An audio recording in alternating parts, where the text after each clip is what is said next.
distinguished delegate from Pakistan, and the floor goes to His Excellency Mr. Ahsan Iqbal. Bismillah ar-Rahman ar-Rahim. Mr. Chairman, Excellencies, distinguished delegates, ladies and gentlemen. Let me first congratulate Mr. Chairman and all members of the Bureau for the successful election to the third session of APFSD. I am confident that under your able stewardship, this forum would successfully complete its deliberations. I wish to assure full cooperation and support of my delegation in this regard. The scope and magnitude of post-2015 development agenda is enormous.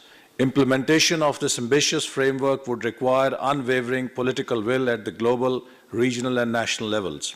This new vision of sustainable development encompasses a paradigm shift in our political, economic, and social behavior towards development and institutional reorientation in our countries. The developing countries of Asia-Pacific are facing multifaceted challenges and vicious cycle of poverty, depleting natural resources, and environmental degradation. This must be transformed into a virtuous cycle of eradicating poverty, reducing inequalities, and delivering universal access to water, food, health, education, and energy for all. We have in our region more than 743 million people in extreme poverty.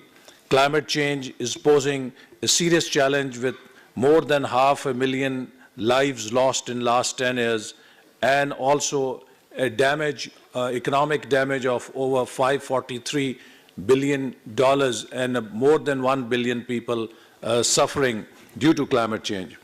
Social justice, democratic governance, macroeconomic stability, promotion of human rights, and institution building will continue to be critical enablers for sustainable development. Sustainable development is different from MDGs in a number of ways, as it is more ambitious. It also adds the quality dimension and it broadens the scope of development agenda. The Addis Ababa Action Agenda complements the means of implementation outlined in the new development framework.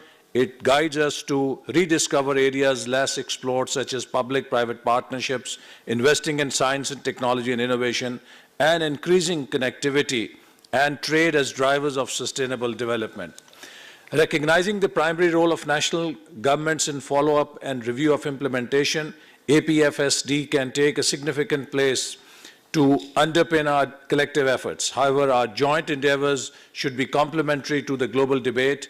The follow-up and review mechanism should be country-led, voluntary, and taking into account national realities, capacities, levels of development, and respect towards national policy space and priorities.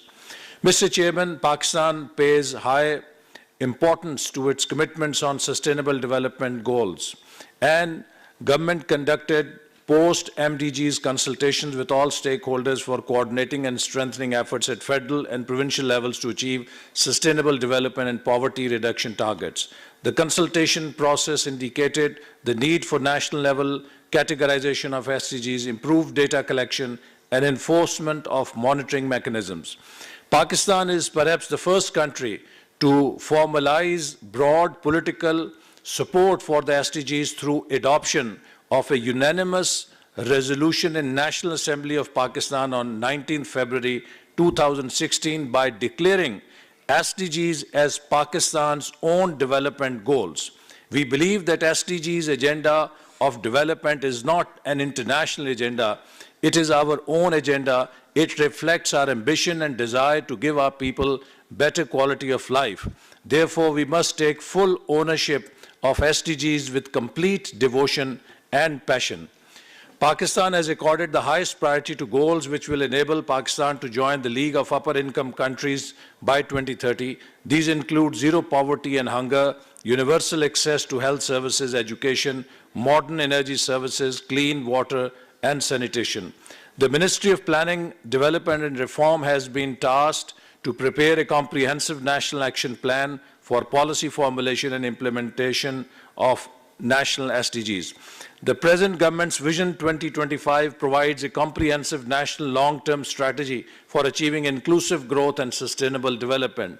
The 7 pillars of Vision 2025 are fully aligned with SDGs.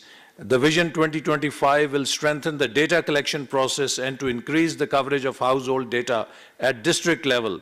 This will enable to monitor the poverty and vulnerability of the population in all dimensions, and we will develop district, province, and national dashboards through which we will monitor our progress on quarterly basis. At the federal level, an SDGs monitoring coordination unit in coordination with UNDP is being established to serve as a national coordinating entity with similar units in the provinces. The medium-term expenditure framework constitutes government's poverty reduction planning that has prioritized 17 pro-poor sectors, including environment, sanitation, health, education, population planning, and rural development. Pakistan Poverty Alleviation Fund is established as an apex government non-profit organization for community-driven development in the country. The Prime Minister has announced an agriculture package of over Rs 340 billion, which is aimed at uplifting of small and medium farmers through the provision of direct cash support, soft loans, and introducing new technologies in agriculture sector. Another revolutionary step for empowering and social uplift of youth is the Prime Minister's Youth Programme. This includes business loan schemes, interest-free loan schemes, skill development program, and provision of free laptops for the students on merit with budgetary outlay of over Rs 20 billion. Institutional mechanism for empowerment of women has been expanded and strengthened. Laws have been promulgated at federal and national and provincial levels to curb violence against women and sexual harassment at work and give them equal opportunity in economic development. A national level campaign has been launched by the federal government and the Prime Minister in partnership with the provinces to bring every out-of-school child into school and achieve universal primary enrollment by 2018.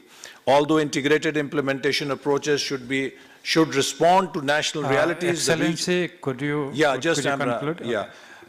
It is critical for integration of the economic, social, environmental dimensions of sustainable development. Keeping in mind capacities of developing countries, there is need to move beyond the action of individual states towards realizing the vision of new development agenda. We cannot draw boundaries between development and underdevelopment, between peace and conflict, between prosperity and poverty, and between well-being and suffering. Today, we live in a global era. There is a need to move towards shared visions of peace, prosperity, and well-being at global, regional, national, and local levels. I thank you, Mr. Chairman. Thank you, distinguished delegate from Pakistan. Now I invite the distinguished delegate from